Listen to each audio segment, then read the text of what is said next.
Good morning students. हम लोग particle in 1D finite depth potential well पढ़ रहे थे। इसके अंदर हमने अबीजीय समीकरणों को निकाला था, ट्रांसेंडेंटल इक्वेशंस को निकाला था, जिसके अंदर हमारे पास में दो इक्वेशंस आई थी। एक थी alpha equal to beta tan beta A, एक इक्वेशन थी minus alpha equal to beta cot beta A. ठीक है, तो हमारे पास में ये जो दो बीजीय समीकरणें आई थी, इनके अंदर हमने दो वेरिएबल्स को माना था। हम जब एनर्जी आइगन वैल्यूज को निकाल रहे थे, तो यहाँ पर x और y, x equal to alpha A और y equal to beta A. ठीक है, तो x equal to alpha A और y equal to beta A, इससे हमने दो इक्वेशंस लिखी, x equal to Y tan Y और minus X equal to Y cot Y. ठीक है, तो ये अपने पास में दो इक्वेशंस आ गई थी, जिनमें से फर्स्ट इक्वेशन जो थी वो सम अवस्थाओं के लिए थी, क्योंकि इसके संगत जो हमारे वेव फंक्शंस आए थे वो क्या थे, कोस का वेव फंक्शन था। इसके लिए इसके संगत जो अवस्थाएं होंगी वो सम अवस्थाएं होंगी, और जो हमारी सेकेंड इक्वेशन है इसके संगत अवस्थाएं क्या होंगी, विषम अवस्थाएं होंगी, क्योंकि ये प्रतिसम्मित तरंग फलन के संगत अवस्थाएं हैं। ठीक है, तो यहां तक हमने इसको सॉल्व कर लिया था और ये अपनी इक्वेशंस आ गई थी। ठीक है,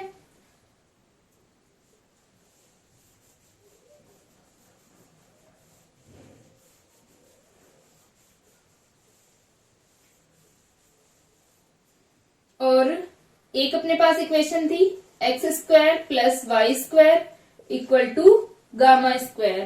ठीक है, जहां पर X square plus Y square equal to gamma square एक सर्कल की इक्वेशन को रिप्रेजेंट कर रहा है, जहां पर गामा क्या है, उस सर्कल की रेडियस है। ठीक है, इस वृत्त की त्रिज्या होगी। ठीक है, ये वृत्त का समीकरण होगा। तो यहां से हमने देखा कि जो हमारी ये इक्वेशन है, इसे अगर हम इक्वेशन नंबर फर्स्ट, इसे इक्वेशन नंबर सेकंड और इसे इक्वेशन नंबर थर्ड दें, तो इक्वेशन फर्स्ट और थर्ड, इन दोनों इक्वेशन से अगर हम ग्राफ बनाते हैं, वक्र बनाते हैं, तो क्या होगा, इनके जो प्रतिच्छेदन बिंदु हमें मिलेंगे वो क्या होंगे, हमारे पास में x के मान मिल जाएंगे। ठीक है, और उनसे हम एनर्जी आइगन वैल्यूज को निकाल सकते हैं। तो सबसे पहले हम X square plus Y square equal to gamma square, और जो हमारी फर्स्ट इक्वेशन है x equal to Y tan Y, इससे ग्राफ बनाते हैं।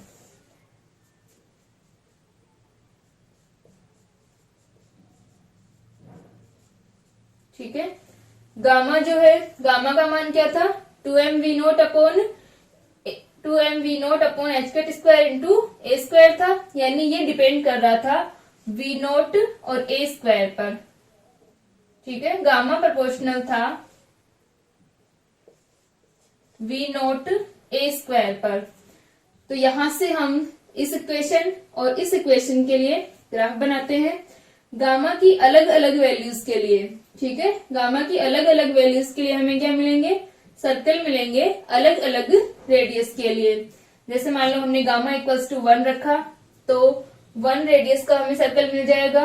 गामा इक्वल टू 2 रखा, गामा इक्वल टू 3 रखा, ठीक है, 4 5, तो यहाँ पर हम लोग ओनली 1 3 और 5 के लिए निकाल रहे हैं। उसी प्रकार 2 4 6 के लिए हो जाएंगे।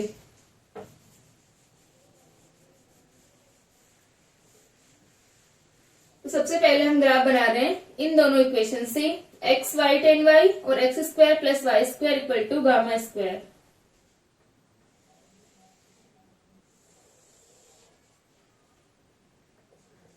ये हमारा एक्स है, ये वाई है।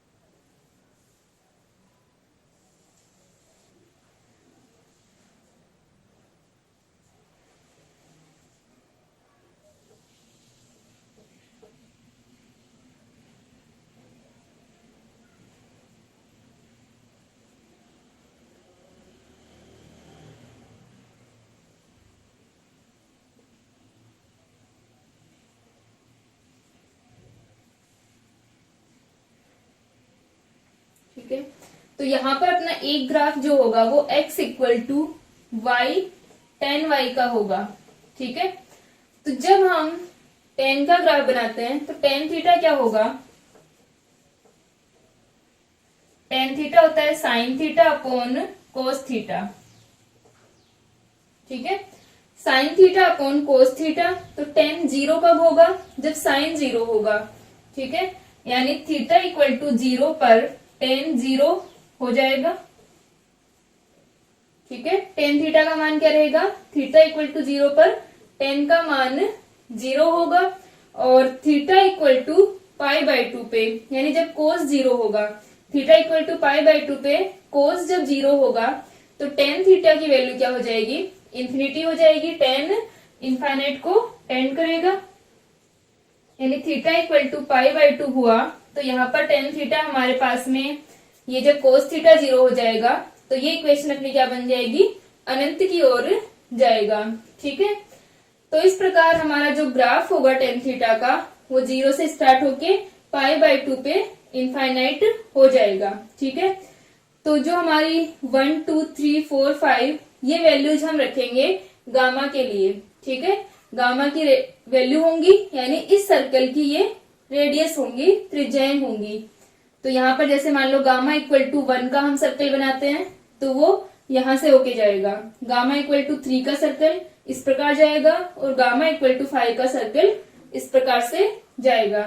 ठीक है, तो ये अपनी गामा की वैल्यूज हैं, और गामा इक्वल टू 1 जो है वो पाई बाई टू से कम है। ठीक है, यानी हम यहाँ पर हमारा क्या है, पाई बाई टू है।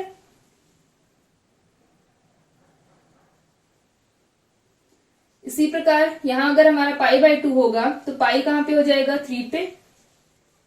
ठीक है, ये 1.5 के आसपास अगर हमारा पाई बाई टू है तो यहाँ 3 पर अपना क्या आ जाएगा, पाई आ जाएगा।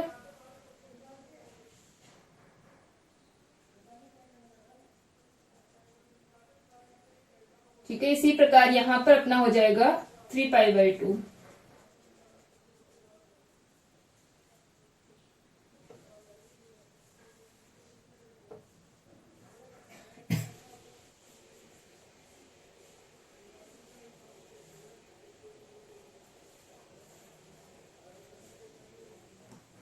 ठीक है, तो ये अपना पाई by to, pi and 3 pi by to की लाइंस होंगी, और ये अपने पास में 1 2 3 4 5 गामा की रेडियस होंगी। ठीक है, तो यहां से हम सबसे पहले हम ड्रॉ करते हैं टेन की वैल्यू को, यानी इस वाले वक्र को। तो ये वाला जो कर्व हम बनाएंगे तो क्या होगा कि टेन जीरो पर जीरो होगा, और पाई बाई टू पर इन्फिनिटी की ओर चला जाएगा, यानी ये अनंत होगा इस पाई बाई टू के ऊपर। नेक्स्ट हमारा टेन पाई पर जीरो होगा। ठीक है, पाई पर जीरो होगा, और 3 पाई बाई टू पर फिर से इनफाइनाइट की ओर जाएगा। ठीक है, इसी प्रकार होगा हमारा टेन का वक्र। अब हम लोग बनाते हैं इसके X square plus Y square equal to gamma square के लिए। तो यहां से सबसे पहले हम गामा की वैल्यू रखते हैं, गामा इक्वल टू 1। तो गामा इक्वल टू 1 यानी यूनिट रेडियस का सर्कल। तो यूनिट रेडियस का सर्कल इस प्रकार होगा। ठीक है, कंप्लीट सर्कल होगा ये, यहां से हम यहां तक का ड्रॉ कर रहे हैं। फिर गामा इक्वल टू 3 का सर्कल,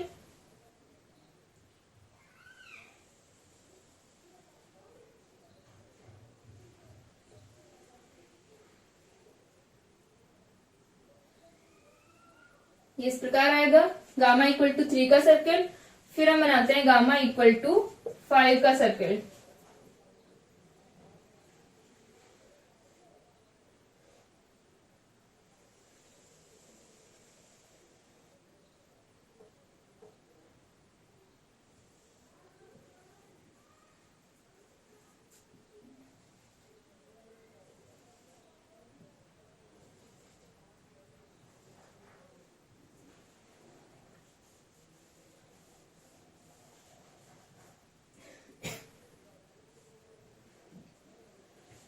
ठीक है, तो ये दोनों जो हमारे कर्व हैं वो किसके हैं, x equal to Y tan Y के, और ये जो हमारे सर्कल बन रहे हैं वो किसके हैं, X square plus Y square equal to gamma square के, जहां पर ये गामा इक्वल टू 5 के लिए है, ये गामा इक्वल टू 3 के लिए है, ये गामा इक्वल टू 1 के लिए है। तो जो हमारा गामा इक्वल टू 1 है, गामा इक्वल टू 1 में हमें क्या मिल रहा है, एक इंटरसेक्टिंग पॉइंट मिल रहा है, एक प्रतिच्छेदन बिंदु मिल रहा है। गामा इक्वल टू 3 के लिए भी हमें एक ही पॉइंट मिल रहा है, ठीक है। और गामा इक्वल टू 5 के लिए अपने पास में 2 पॉइंट्स हैं, ठीक है। तो यहां से हम देख सकते हैं कि जो हमारी x equal to Y tan Y और X square plus Y square equal to gamma square के लिए जो हमने कर्व बनाया है, इसके अंदर क्या होगा कि जो हमारा गामा इक्वल टू 1 है उसके संगत सिर्फ हमें क्या मिलेगी, एक अवस्था मिलेगी, सिर्फ एक ही वैल्यू होगी, एक सम अवस्था हो गई, क्योंकि ये जो इक्वेशन है x equal to Y tan Y सम अवस्थाओं के लिए है, इवन वैल्यूज के लिए होगी। तो क्या होगा कि गामा इक्वल टू 1 के लिए केवल एक सम अवस्था होगी,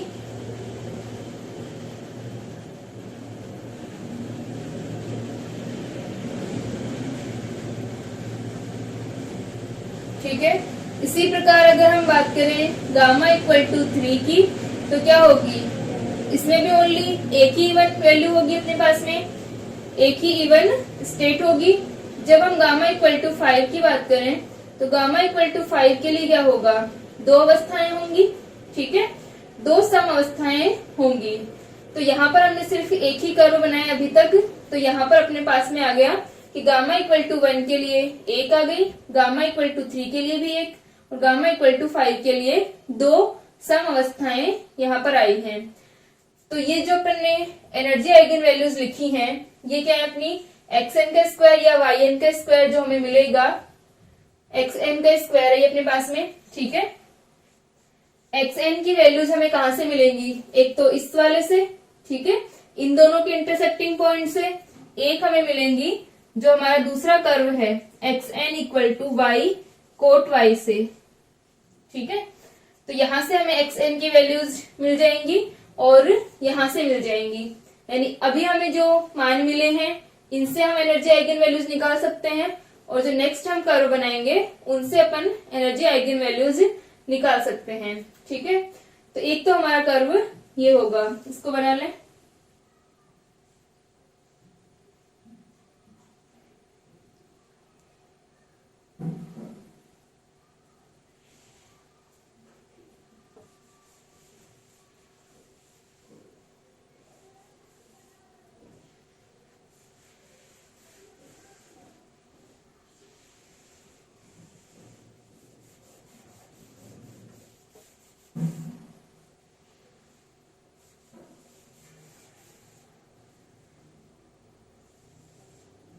नेक्स्ट जो ग्राफ है वो किसका है, कोट का है।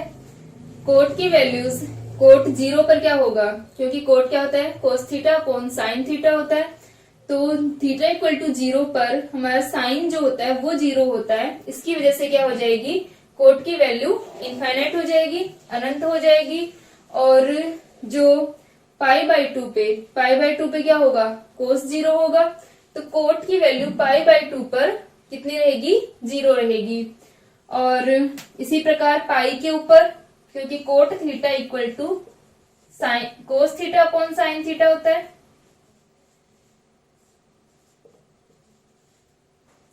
तो ये जो cos theta upon sine theta, तो जब साइन 0 होगा जिन जिन वैल्यूज के लिए, यानी एन पाई वैल्यूज के लिए, वहां पर कोट जो है वो इनफाइनाइट हो जाएगा। तो कोट का 0 वहां से स्टार्ट होगा, पाई बाई 2 पर कोट 0 होगा, ये अपना पाई बाई 2, ये अपनी पाई की लाइन, पाई पर ये इनफाइनाइट हो जाएगा, ठीक है। यहां से अपने पास में, एक मिनट,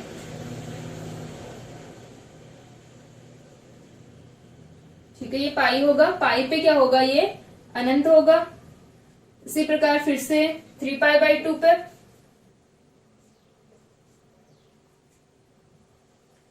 थ्री पाई बाई 2 पर फिर से ये 0 होगा, और 2 पाई पे क्या होगा, अनंत होगा। तो कोट का हमारा जो वक्र होगा वो इस प्रकार होगा, ठीक है। और फिर ये 3π/2 पर 0 होगा, तो कोट इस प्रकार बनेगा।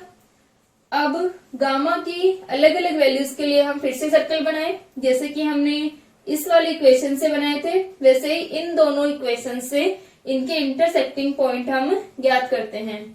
तो यहां पर हमें मिलेगा फर्स्ट जो अपना गामा इक्वल टू 1, ठीक है, फिर अपने पास में गामा इक्वल टू 3, नेक्स्ट होगी गामा इक्वल टू 5,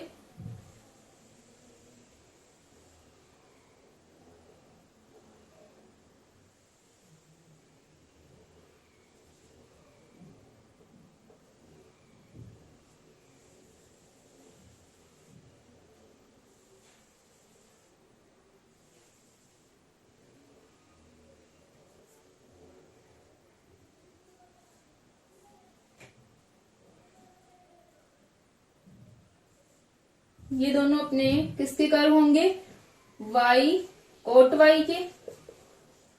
और ये गामा की अलग अलग वैल्यूज के लिए gamma equal to 1, gamma equal to 3, gamma equal to 5, ठीक है।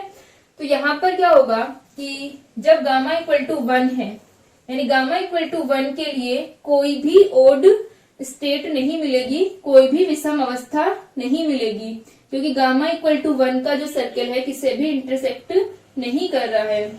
फिर अपने पास में गामा इक्वल टू 3 है, गामा इक्वल टू 3 के लिए सिर्फ एक इंटरसेक्टिंग पॉइंट है, तो गामा इक्वल टू 3 के लिए हमें एक विषम अवस्था मिली।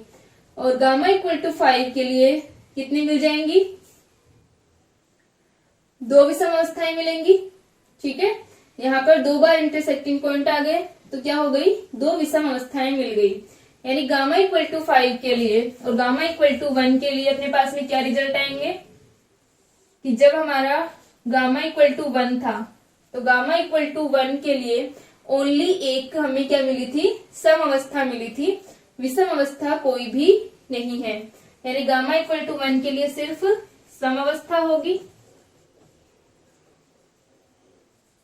गामा इक्वल टू 3 के लिए, गामा इक्वल टू 3 के लिए एक सम और एक विषम होगी, एक इवन होगी और एक ओड होगी।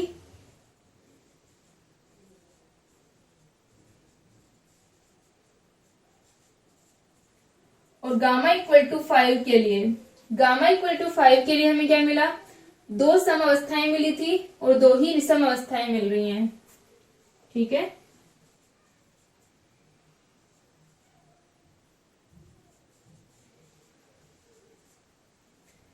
तो ये जो हमने एनर्जी वैल्यूज लिख रखी है वो गामा इक्वल टू 5 के लिए लिख रखी है, ठीक है। इसके अंदर E1, E2, E3, E4 4 values लिखी हुई हैं। ये चारों वैल्यूज इन इंटरसेक्टिंग जो पॉइंट्स हैं हमारे, इनके मान रख करके फिर निकालते हैं, ठीक है। इनके मान रख करके हम E1, E2, E3 और E4 का मान ज्ञात करते हैं।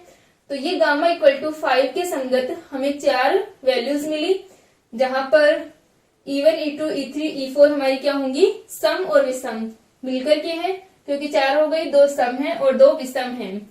अगर हम गामा इक्वल टू 3 के लिए निकालते तो हमें 2 एनर्जी आइगन वैल्यूज मिलती, और अगर हम गामा इक्वल टू 1 के लिए निकालते तो हमें सिर्फ एक एनर्जी आइगन वैल्यू मिलती। तो यहाँ पर गामा इक्वल टू 5 के लिए हमारे पास में 4 जो वैल्यूज आ रही हैं, इनको कैलकुलेट जब करते हैं तो यहाँ पर अपने पास में क्या है, E1 और E3 सम अवस्था वाले से मिलती हैं और E2 और E4 का मान विषम वाले से मिलता है, ठीक है।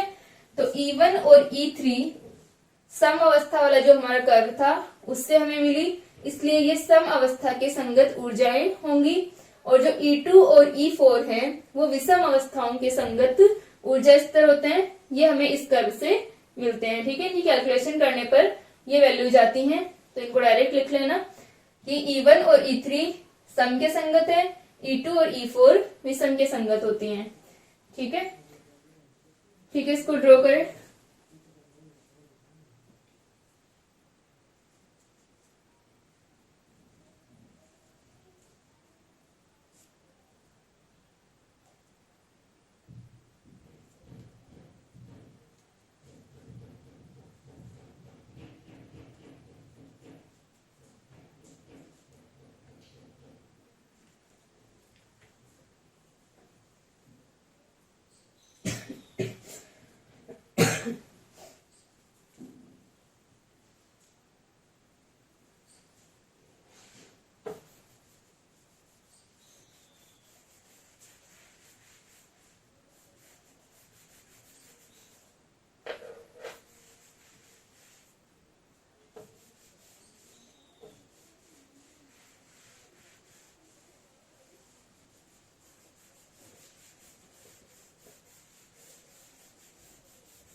ठीक है, अब हमारे पास में जो हमने एक वी में परिमित गहराई के विभव कूप के बारे में स्टडी की, इससे हमें क्या कंक्लूजन मिलते हैं, क्या निष्कर्ष मिलते हैं, वो हम देखते हैं।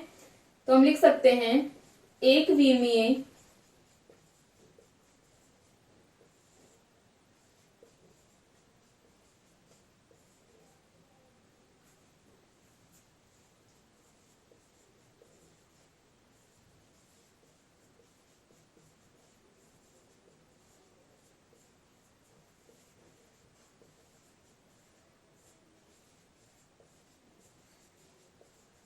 ठीक है, जो हमारा वन डायमेंशनल, 1D हमने किसके लिए लिखा है, one dimensional finite depth potential well है, ये बाउंड स्टेट प्रॉब्लम है।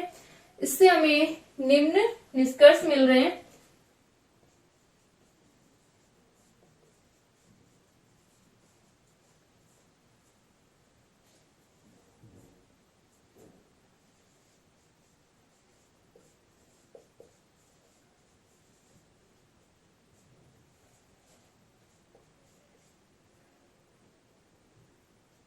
ठीक है, तो यहाँ पर हमें क्या मिलेगा कि एक तो हमारे जो एनर्जी लेवल्स हैं वो नॉन डिजेनरेट होते हैं, कोई भी ऊर्जा स्तर डिजेनरेट नहीं होगा। ठीक है, डिजेनरेट स्टेट जो एनर्जी स्टेट है हमारे वो क्या होंगे, यानी एक ही एनर्जी के संगत हमें जब एक से ज्यादा अवस्थाएं मिलती हैं तो क्या कहलाती हैं, डिजेनरेट कहलाती हैं, अपभ्रष्ट कहलाती हैं। इसको हम पहले पढ़ चुके हैं। तो यहाँ पर हमें जो अवस्थाएं मिलेंगी वो सारी नॉन डिजेनरेट मिलेंगी, यानी हर अवस्था के संगत, जैसे मान लो अगर हमारे अलग अलग एनर्जी लेवल्स जो हैं उन सबकी एनर्जी डिफरेंट होगी, E1, E2, E3, E4 सब क्या होंगे, डिफरेंट एनर्जी लेवल्स होंगे। ठीक है, तो हम लिख सकते हैं परिबद्ध अवस्था में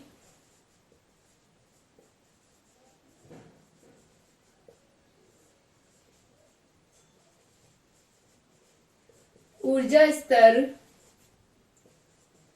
अनपभ्रष्ट नॉन डिजेनरेट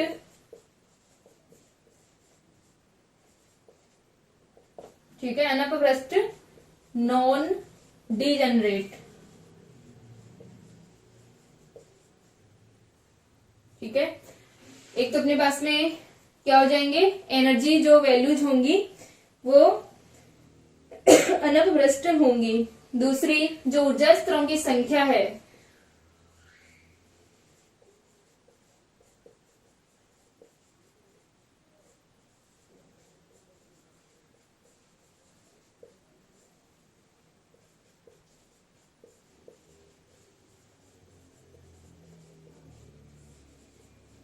ठीक है, यानी ऊर्जा स्तरों की संख्या जो होगी वो परिमित रहती है, फाइनाइट होती है, और किस पर डिपेंड करेगी, गामा पे डिपेंड करेगी कि गामा इक्वल टू 1 है, 3 है या 5 है, उसके अकॉर्डिंग हमें एनर्जी स्टेट मिलेंगी। ठीक है, ऊर्जा स्तर हमें उसके अकॉर्डिंग मिलेंगे। ठीक है, तो हम लिख सकते हैं कि ऊर्जा स्तरों की संख्या परिमित रहती है तथा यह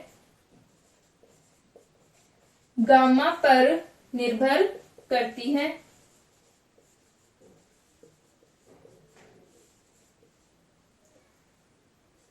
और गामा जो होगा वो किसके प्रोपोर्शनल होता है, V0A² होता है।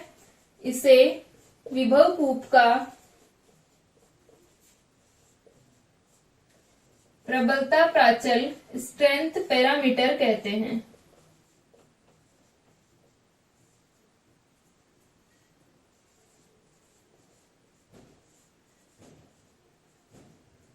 ठीक है, थर्ड पॉइंट होगा हमारे पास में क्या होता है कि गामा की जो वैल्यूज होंगी, ठीक है, तो जब गामा को अगर हम पाई के अकॉर्डिंग देखें, जब हमने सम अवस्थाओं का वक्र बनाया था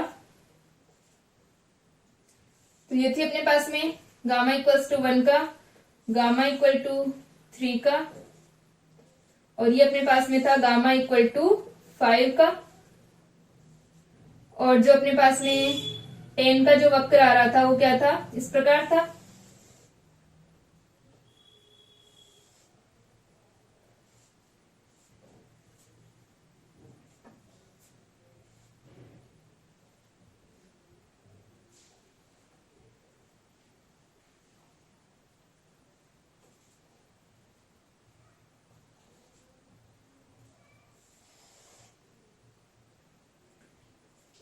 तो यहां से हमें गामा की जो वैल्यू थी, यानी ये अपना क्या था, π/2 का पॉइंट था, ये अपना पाई का पॉइंट था, ये 3π/2 का पॉइंट था,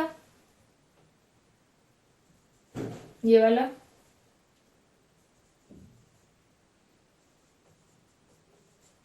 तो हम देख सकते हैं कि जब हमारा गामा 0 से पाई के बीच है, ठीक है, 0 से पाई के बीच हमें सिर्फ एक एक ही समावस्थाएं मिल रही थी।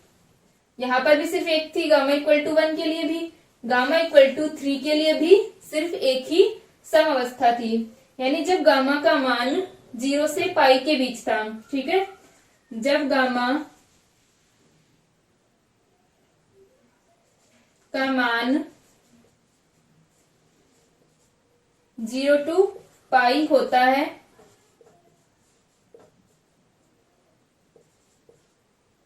तो हमें क्या मिलेगी, केवल एक सम अवस्था मिलती है।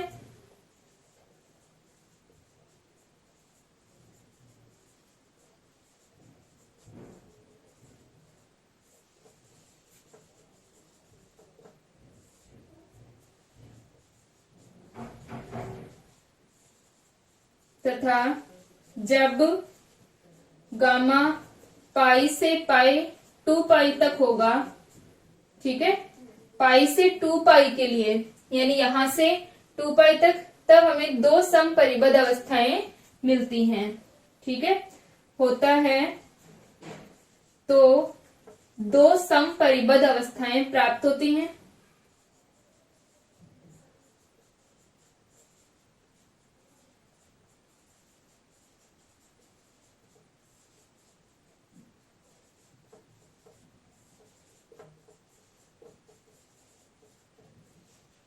ठीक है, तो ये अपने पास में हो गया कि गामा जब पाई से 2 पाई तक होगा तो दो सम परिबद्ध अवस्थाएं प्राप्त होंगी। अब जब अपने पास में गामा की इस प्रकार वैल्यू जा रही है कि 0 से पाई तक कोई भी वैल्यू नहीं है सम, और पाई से 2 पाई के बीच एक एक है, और पाई से 2 पाई के बीच 2 है, तो व्यापक रूप से हम क्या लिख सकते हैं, व्यापक रूप में क्या होगा कि जो अपन n की फॉर्म में लिखे अगर, तो हम इसको लिख सकते हैं कि n(e-1) पाई लेस देन गामा n(e) पाई, तो क्या होंगी अपनी व्यापक रूप में, अगर गामा का मान इस प्रकार हुआ तो n(e) सम परिबद्ध अवस्थाएं होंगी।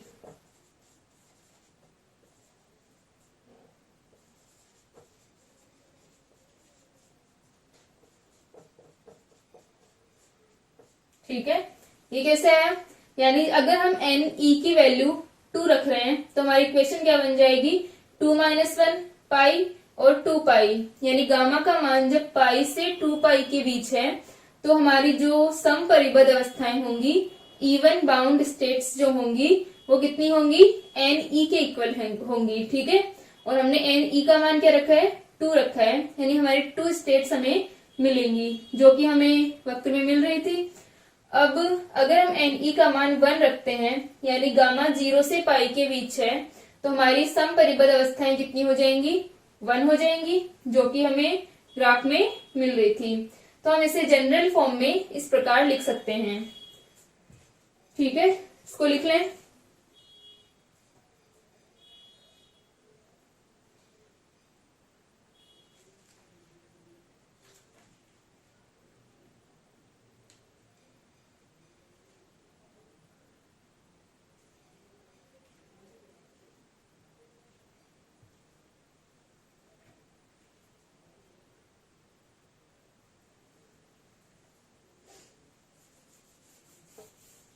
ठीक है, यहां तक हो गया। अब जैसे हमने सम के लिए लिखा वैसे ही विषम के लिए लिख सकते हैं।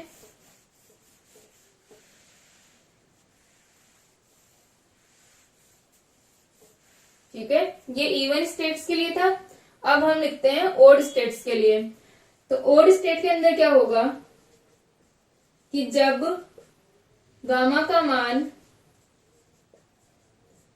0 से π/2 होता है, तो गामा 0 से π/2 के लिए कोई भी विषम अवस्था नहीं होती है। गामा इक्वल टू 1 जब हमने ड्रॉ किया था, गामा इक्वल टू 1 का हमारा सर्कल था, उसके लिए कोई भी प्रतिच्छेदन बिंदु नहीं आया था। गामा इक्वल टू 3 पर एक स्टेट मिली थी और गामा इक्वल टू 5 पर 2 स्टेट मिली थी। ये हम बात कर रहे हैं -x equal to y cot y वाले कर्व की। ठीक है, तो वहां पर हम देख सकते हैं कि 0 से π/2 के लिए कोई भी विषम अवस्था नहीं थी।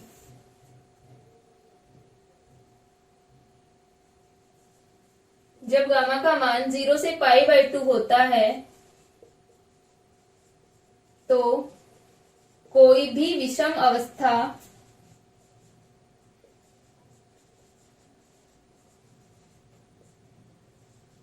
नहीं होती तथा गामा का मान π/2 से 3π/2 होगा।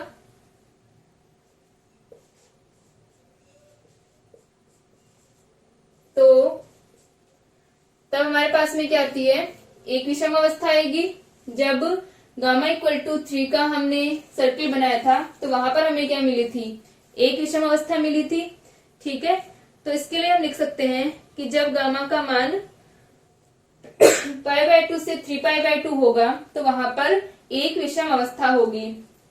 तो इसके लिए आ जाएगा, तो एक विषम अवस्था होगी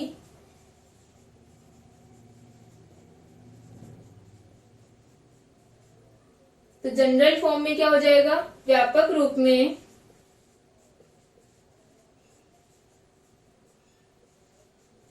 n0 -1/2 पाई गामा n0 +1/2 पाई। ठीक है, तो जब अपने पास में जो n0 या NO हम लिखें ओड स्टेट्स के लिए, तो NO -1/2 पाई से गामा जो है वो NO +1/2 पाई तक है। तो जो स्टेट्स होंगी उनकी संख्या किसके इक्वल हो जाएगी, NO के इक्वल।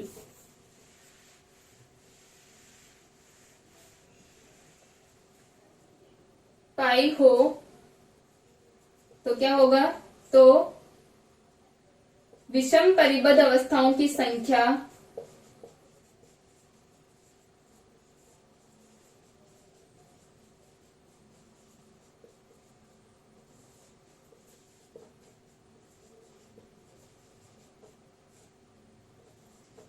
NO के बराबर होगी।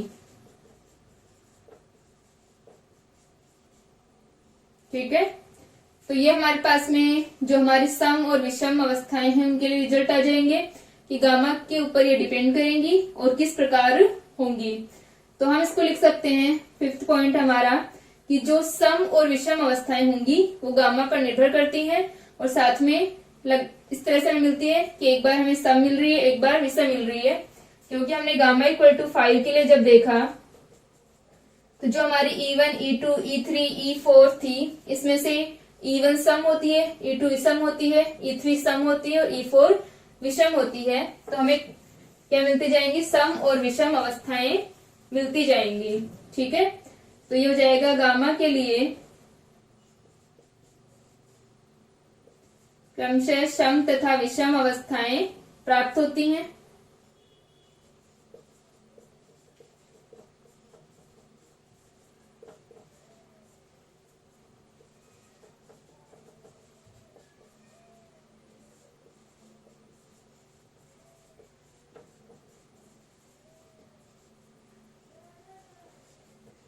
नेक्स्ट अपना होगा कि जो हमारी ग्राउंड स्टेट होगी, मूल ऊर्जा स्तर जो होगा वो हमेशा क्या होगा, सम होगा, इवन होगा। उसके बाद में अल्टरनेट हमारे पास में सम और विषम आते जाएंगे, यानी ग्राउंड स्टेट सम होगा, उसके बाद में विषम होगा, फिर सम होगा।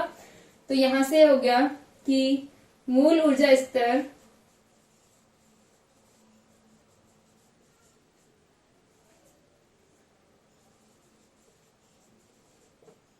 या मूल ऊर्जा अवस्था जो होगी वो क्या होगी, सम अवस्था प्राप्त होती है।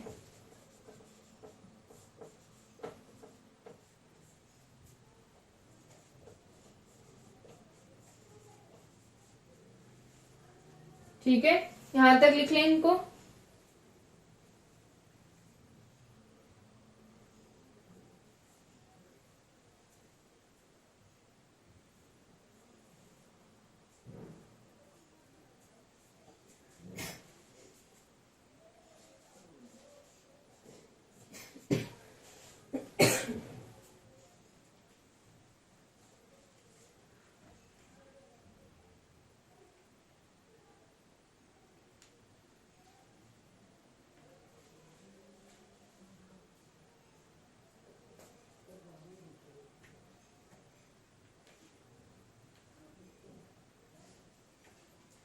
ठीक है, यहां तक हो गया। नेक्स्ट हम लिख सकते हैं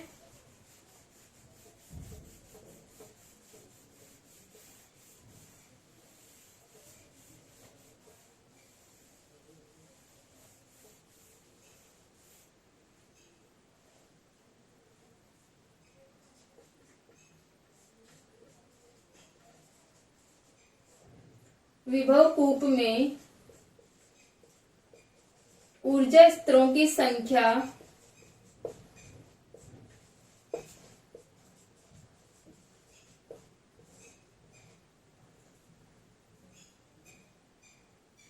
कूप के प्रबलता प्राचल strength parameter V not A square पर निर्भर करती हैं। ठीक है, गामा पर डिपेंड करती है, और गामा किसके प्रोपोर्शनल होता है, V नॉट A स्क्वायर के। तो ये किस पर डिपेंड करेंगी, V नॉट A स्क्वायर पर निर्भर करती हैं। ठीक है, यानी एक तरीके से ये V नॉट पर डिपेंड कर रही है। V नॉट क्या है, इसकी गहराई है। विभव कूप जो हम ले रहे हैं उसकी क्या है, डेप्थ है। तो डेप्थ कितनी होगी, यानी विभव बहुत कम हो, तो मान लो उसकी गहराई बहुत कम हो, जिसे हम क्या कह सकते हैं, दुर्बल विभव हो। ठीक है, तो दुर्बल होगा विभव, या विभव की गहराई ज्यादा होगी, या हो सकता है कि V not tends to infinity हो, अनंत गहराई का विभव कूप हो। जब हमने पहले पढ़ा था एक कि अनंत गहराई का अगर हमारा विभव कूप होगा तो किस प्रकार हमारे जो अवस्थाएं होंगी वो आएंगी। ठीक है, तो ये सारी जो अवस्थाएं हैं, ऊर्जा स्तरों की जो संख्याएं हैं, वो किस पर डिपेंड कर रही है, V नॉट A स्क्वायर पर डिपेंड करेंगी। अलग अलग गहराई की विभव कूप के लिए हमें इनके मान मिलेंगे। ठीक है, तो V नॉट दुर्बल हो, यानी V नॉट का मान बहुत कम हो, और V not tends to infinity हो। इसके लिए हमारे पास में किस प्रकार हम एनर्जी लेवल्स को लिखेंगे, और जो हमारे वेव फंक्शंस आएंगे उनको हम कैसे ड्रॉ करते हैं, ये हम नेक्स्ट लेक्चर में पढ़ेंगे। ठीक है, यहां तक लिख लें इसको।